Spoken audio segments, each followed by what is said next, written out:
आज फिर आपको बोलने नहीं दिया गया, फिर से आसन ने आपको रोका। राहुल जी क्या कहेंगे, आखिर क्यों रोका जा रहा है आपको? क्यों रोका जा रहा है आपको? सदन में आप जब भी बोलते हैं आपको रोक दिया जाता है। मैं 3 चीजें बोलना चाहता हूं। पहली चीज बोलने नहीं दे रहे हैं।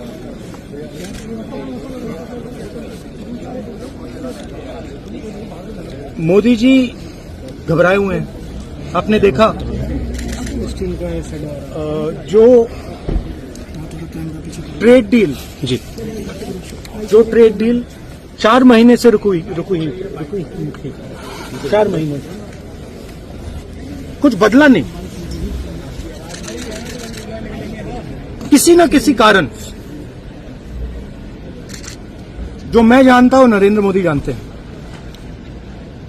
नरेंद्र मोदी जी ने कल शाम उस डील को साइन कर दिया।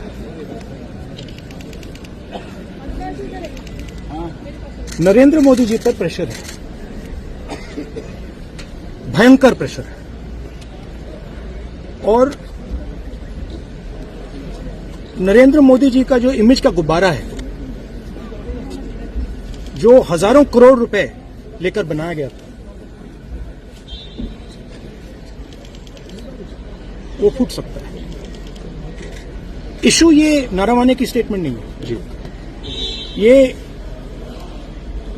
ये साइड शो है, और वो भी जानते हैं, मैं भी जानता हूं। मेन बात यह है कि हमारे प्रधानमंत्री को कॉम्प्रोमाइज कर दिया जी। किसने किया है, कैसे किया है, ये हिंदुस्तान की जनता को सोचना है। मगर इतिहास में पहली बार हिस्ट्री में एलओपी को प्रेसिडेंशियल एड्रेस में नहीं बोलने दिया। बाहर बोल दीजिए, जो अंदर नहीं कहा जी जी, दिया जा रहा है। नियमों का वो तो ऑटोमेटिकली होगा जी। बट ये आप समझिए, और हिंदुस्तान के जो किसान हैं, आप सब समझिए कि इस ट्रेड डील में आपकी मेहनत को, आपके खून पसीने को नरेंद्र मोदी जी ने बेच दिया है। और वो इसलिए बेचा है क्योंकि ये कॉम्प्रोमाइज्ड है जी।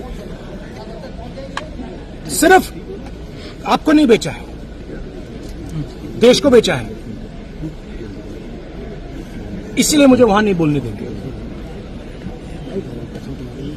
नरेंद्र मोदी जी डरे हुए हैं, क्योंकि जिन लोगों ने उनकी इमेज बनाई है, वो अब उस इमेज को फोड़ने लगे हैं जी। क्या प्रेशर है सर पीएम पे, जो आप कह रहे हैं कि प्रेशर दबाव है, क्या दबाव है पीएम के ऊपर जो आपको बोलने नहीं दे रहे? एक अदानी जी पर केस है जी, यूनाइटेड स्टेट्स। वो अदानी जी को टारगेट नहीं कर रहा है, वो नरेंद्र मोदी के फाइनेंशियल स्ट्रक्चर को टारगेट कर रहा है।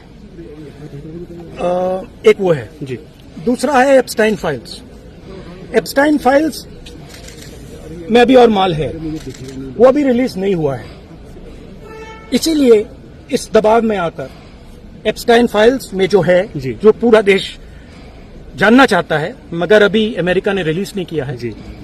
और दूसरा जो अदानी जी पर केस है जी, जो एक्चुअली मोदी जी पर केस है, क्योंकि वो बीजेपी का फाइनेंशियल स्ट्रक्चर है, मोदी जी का फाइनेंशियल स्ट्रक्चर है। तो ये 2 प्रेशर पॉइंट्स हैं।